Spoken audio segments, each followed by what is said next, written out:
Dopo la doccia fredda in cui i vertici di Ilnor hanno annunciato ai 100 dipendenti dello stabilimento di Gardigiano di Scorzè che dal 1° aprile tutto sarà trasferito a Brescia, loro hanno iniziato un presidio permanente culminato con la manifestazione lungo via Moglianese. L'iniziativa di oggi serve proprio a dire che questa scelta non solo non la condividiamo, ma faremo di tutto insieme alle forze politiche, ai sindaci, alle istituzioni locali, all'unità dei lavoratori e alla solidarietà anche di altri lavoratori della provincia per mantenere aperto questo stabilimento.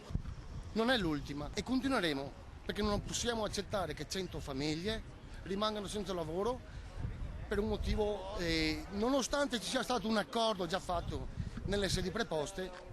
La nostra lotta continuerà. Un messaggio rivolto soprattutto alla popolazione limitrofe e alle forze politiche per far sì, insomma, che ci sostengano durante questa lotta. La disperazione non si limita solo alla perdita del posto, da qui infatti ci sono ripercussioni a catena nella vita di tutti. Qua si sta creando una situazione familiare che diventa problematica, insomma, soprattutto per le famiglie più bisognose, magari si parla di mutui,